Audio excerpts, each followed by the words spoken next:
नमस्ते भैया बहनी चाची मैं लोगन। आज मैं एक गाली गीत लेकर आई हूँ, आप लोगों को अच्छा लगेगा तो लाइक करना। हमरे ब्यूर चौराहे पर लागल बड़ी लंबी बाजार हो। हमरे ब्यूर चौराहे पर लागल बड़ी लंबी बाजार हो। ओही बजरिया में समधी आपन बहिन बेचई 80 रुपया जोड़ा हो।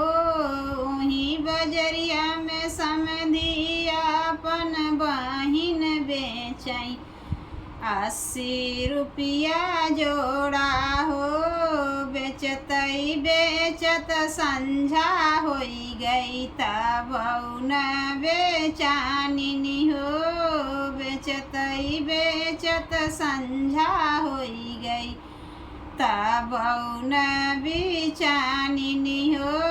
फ्री में दई के चला गायन ब्यूर के तुरु कवन के। फ्री में दई के चला गायन ब्यूर के तुरु कवन के। ब्यूर के तुरु कवन के हो। ब्यूर के जो लहवन के।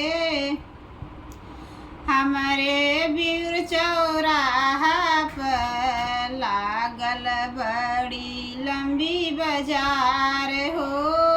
हमारे ब्यूर चौराहा पर लागल बड़ी लंबी बाजार हो। वहीं बजरिया में दुल्हे आपन बहिन बेचई 40 रुपया जोड़ा हो। वहीं बजरिया में दुल्हे अपनी बहिन बेचई 40 रुपया जोड़ा हो। 40 रुपया जोड़ा हो। 40 रुपया जोड़ा हो। बेचतई बेचत संझा होई गई तब न बेचानिनी हो। बेचतई बेचत संझा होई गई तब न बेचानिनी हो। फ्री में दई के चला गायन कानकपुर के बेटहनन के।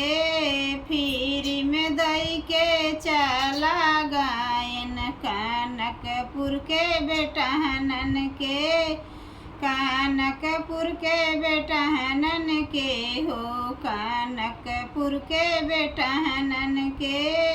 हमरे ब्यूर चौराहा पर Receive 41 rupees on Google Pay for business. लंबी बाजार हो। हमारे ब्यूर चौराहा पर लागल लंबी बड़ी बाजार हो।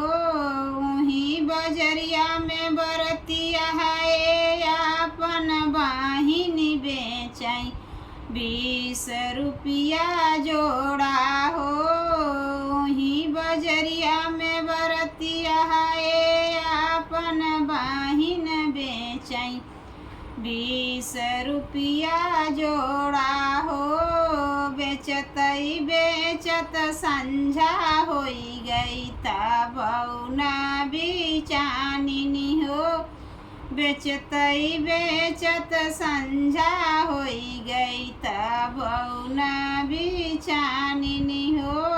फ्री में दई के चला गायन हमरे कानकपुर छोकरवन के। फ्री में दई के चला गायन हमरे कानकपुर छोकरवन के। हमरे कनकपुर छोकरवन के। हमरे कानकपुर छोकरवन के।